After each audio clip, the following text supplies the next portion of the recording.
Assalamualaikum warahmatullahi wabarakatuh. Om Swastiastu, Namo Buddhaya, salam kebajikan sahabat ya. Bisa dibayangkan seorang dengan lantang menuduh Pak Jokowi menggunakan ijazah palsu sahabat. Dan tuduhannya itu tidak setengah-setengah. Dan juga bahkan jauh dari dugaan atau prasangka. Tapi 99% palsu. Namun anehnya, ketika negara membuka ruang resmi melalui jalur gelar perkara dan penyidik memperlihatkan langsung dokumen ijazah tersebut, mereka pada ngeyel kembali. Tidak mau menerima bahwa ijazah itu adalah ijazah asli sahabat. Sehingga wajar kalau kita bertanya, kalau keyakinannya hampir 100%, kenapa tidak berani Roy Panci ini membuktikannya di meja hijau?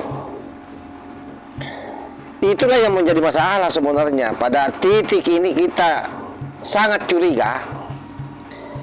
Mereka sudah tahu bahwa dia tidak akan mampu membuktikan tuduhannya bahwa ijazah Pak Jokowi palsu. Dan video kali ini kita akan membahas bagaimana kontradiksi sikap Roy Suryo atau Roy Panci dan seperti apa pernyataan tegas dari Prof. Hipnu. Dia merupakan ahli hukum pidana sahabat ya. Dan mengapa opini keras di media sosial tidak pernah sama dengan pembuktian hukum. Itu yang mesti kita jawab secara bersama-sama. Sebelumnya kita dengarkan dulu bagaimana pernyataan daripada ahli hukum pidana ini, yaitu Profesor Hipnu Nugroho. Sebenarnya ketika gelar perkara khusus itu dilakukan, kemudian ijazahnya ditujukan kepada tersangka dan juga kubu dari pengacara, maknanya apa? Seberapa signifikan ini untuk membantu kasus? Ya, gelar perkara itu kan sebetulnya untuk memastikan suatu perkara itu berjalan sesuai dengan koridor hukum. Memastikan bahwa bukti itu bernilai dalam suatu nanti pembuktian. Memastikan tentang lokus deliktinya, memastikan tentang tempus deliktinya, semua memastikan sebelum dibangun suatu persidangan, kan gitu Mbak. Oleh karena itu sebagai bentuk ijazah itu juga dipastikan ada. Itu yang dilakukan dalam perspektif polisi yang nanti dalam penuntut umum itu memang perspektif beliau, kan gitu kan. Perspektif yang membuktikan nanti dalam suatu persidangan lah. Mas Roy juga perspektif yang berbeda. Ini suatu sampai kiamat tidak ketemu ini Mas. Tidak ketemu. Lah ketemunya nanti di persidangan. Disitulah nanti sebagai bentuk persiapan apa yang dilakukan oleh Polda Metro yang kemudian melimpahkan pada penuntut umum itu mempunyai kualifikasi nilai atau tidak, kan itu. Yang sementara ini pasti diyakini mempunyai nilai. Tapi apakah itu nanti betul atau tidak, pembuktian di persidangan. Disitulah yang pasal 311 Mas Roy Suryo mau tidak mau harus diberikan kesempatan untuk membuktikan ijazah yang diberikan seperti apa. Karena ini berkait dengan alam fitnah, kan itu loh. Yeah. Fitnah itu berkait dengan sesuatu yang tidak betul. Yang tidak betulnya di mana?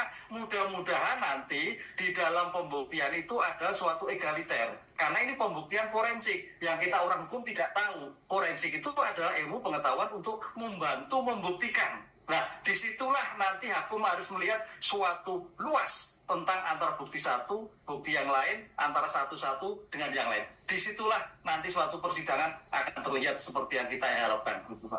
Kalau ke persidangan, berarti kan bukti yang dikantongi polisi juga sudah cukup. Kalau dari Pak Rifai sudah cukup apa? Sahabat-sahabat sekalian, kita sudah mendengarkan apa yang disampaikan oleh Prof. Hipnu Nugroho ya. Kita mulai dari faktanya sahabat. Yang pertama bahwa gelar perkara khusus ini adalah merupakan mekanisme resmi dalam sistem hukum di Indonesia. Ya, tujuannya saya kira jelas ya, seperti yang disampaikan oleh Prof. Hipnu tadi, yaitu menguji kecukupan alat bukti secara objektif. Dan dalam gelar perkara khusus terkait dengan ijazah palsu mantan Presiden Jokowi atau Presiden ke-7 Republik Indonesia, penyidik menyatakan bahwa dokumen ijazah Pak Jokowi itu asli dan diperlihatkan langsung kepada para pemburu ijazah ini. Itu artinya apa? Para penyidik ini bekerja melalui prosedur hukum, bukan opini. Yang aneh, setelah proses resmi itu dilakukan, yang terjadi bukanlah pembuktian tandingan atau gugatan hukum, melainkan pengulangan klaim di media sosial. Klaim yang sama dengan narasi yang sama yang selama ini mereka keluarkan. Dan disinilah publik wajar kalau bertanya, kenapa Roy Panji CS ini terus-menerus menggiring opini di media sosial, menyatakan secara tegas bahwa ijazah Jokowi palsu, dan terkesan seolah-olah sangat takut untuk bisa masuk di proses persidangan. Apalagi dengan sangkaan 2 pasal yang paling membuat dia ketakutan, sahabat, yaitu pasal 32 dan 35 Undang-Undang IT. Nah, memang hukumannya tidak main-main. Padahal apa yang dia lakukan selama ini ya jelas mengutak-atik dokumen ijazahnya orang, mengatakan palsu sementara dia tidak pernah melihat aslinya, merasa melakukan uji forensik, padahal yang diuji itu adalah kertas fotokopian, lalu dijanjikan kemana-mana bahwa itu palsu.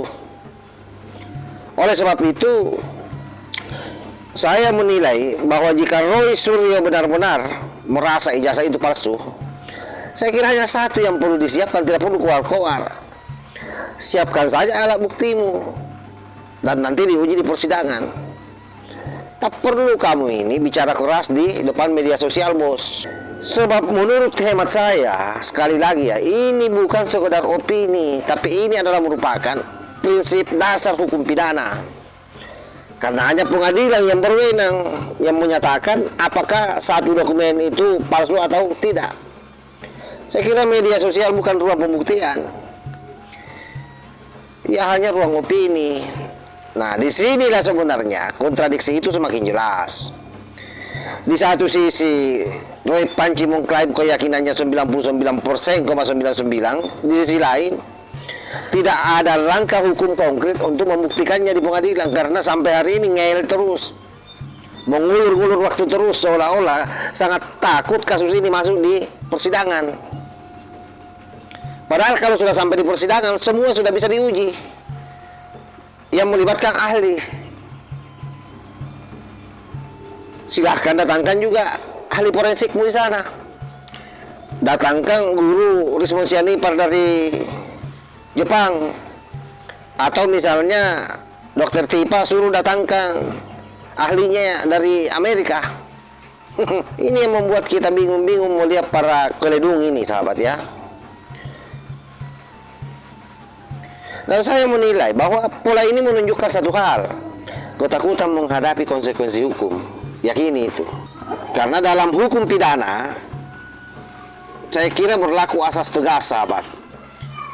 Siapa yang menuduh, dia yang wajib membuktikannya.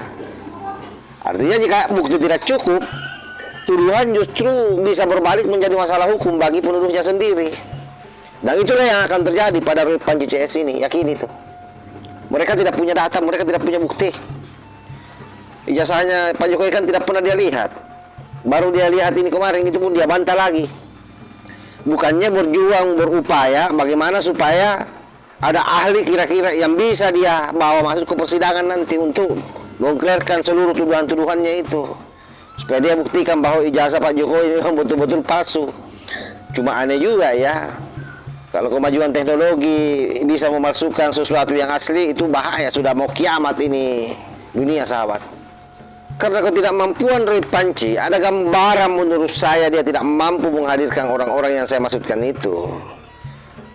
Maka kemudian dia melakukan pola yang sama. Narasi diulang, dikencangkan, disebarkan secara terus-menerus di media sosial. Dan saya kira tujuannya cuma satu, membentuk yang namanya opini publik. Jadi bukan membuktikan yang namanya kebenaran. Padahal hukum itu tidak tunduk pada yang namanya viralitas. Hukum sekali lagi hanya tunduk pada fakta dan alat bukti yang sah. Semakin keras tuduhan tanpa pembuktian, maka semakin besar pula risiko hukum yang mengintai, sahabat. Karena pengadilan tidak menilai siapa yang paling keras berbicara, melainkan siapa yang paling kuat melakukan pembuktian. Itu yang harus dicatat oleh para keledung ini. Kenapa kalian begitu goblok? Oleh sebab itu, pada akhirnya persoalan ini sesungguhnya sangat sederhana. Jika tuduhan itu benar, mengapa takut masuk ke pengadilan? Padahal itulah jawaban sesungguhnya. Nah, jika memang tidak, ya hentikan kegaduhan. Sebab kebenaran itu sekali lagi tidak lahir dari teriak kamu, Panci, melainkan dari pembuktian hukum. Kita bisa ramai-ramai seperti ini di media sosial, tapi hanya pengadilan yang bisa menentukan opini atau itu adalah fakta. Dan kalian seolah-olah bermain narasi, mengulang fitnah terus, mengulang kebohongan terus. Seolah-olah memang mau menyeret persoalan ini tidak masuk ke ruang hukum, tapi hanya menjadi perdebatan riuh di media sosial, hanya menjadi narasi liar yang terus-menerus dikapitalisasi, mendiskreditkan nama Pak Jokowi dan keluarganya untuk kepentingan politik. Terbaca itu yang menjadi target kalian. Makanya kalian ini sangat ambigu, mengejar kebenaran tapi sangat takut masuk di persidangan, ngulur-ngulur waktu terus.